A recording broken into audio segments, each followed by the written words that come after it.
Hi, I'm Cassandra. I'm a nurse practitioner here at RejuvenationMD, and today I'm doing full face rejuvenation with filler for our patient.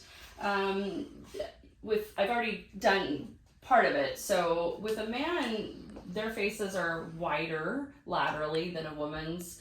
Their jaws and their chins are much stronger. So we really want to focus on rejuvenating this area. Then we'll move more centrally. You can see I've got markings on his face where I'm thinking I'm going to want to place everything.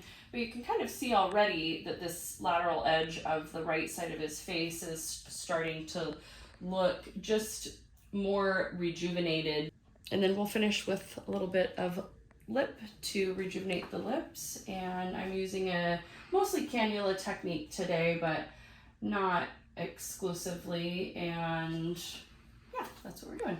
I've numbed the patient in the area where I'm going to create the pilot hole right here. You can see the tissue is a little bit white and blanched. The lidocaine has epinephrine in it, so it causes vasoconstriction of the area, which results in that blanching. And then I've numbed him up throughout this area too. He has a little bit of scar tissue, so it's a little bit more difficult to push through tissue with scar tissue with a cannula, so I wanted to make sure he was nice and comfortable. And now I'm just going to create a pilot hole with this needle right here where I'm going to place the cannula. We like to make the filler extend clear back to the hairline like this because that's the whole area that we're treating. We don't want to have a line here where we fill to and then this doesn't have any filler in it. So we reach all the way back like this.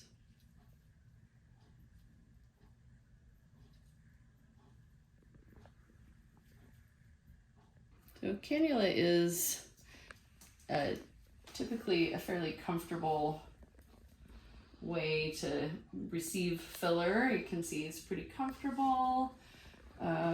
It's considered relatively safe because you're using a blunt instrument to pass through the tissue and don't run the risk of puncturing a vessel. So in terms of recovery, when you do cannula work like this, there's typically very little bruising.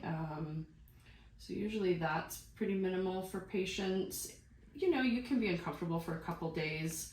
You're placing something foreign into the body, you're working around in there. That's common, but it's nothing that some Tylenol can't manage if you feel like you need it. And it passes quickly. You know, he might be sore tonight and then by tomorrow he'll feel much better.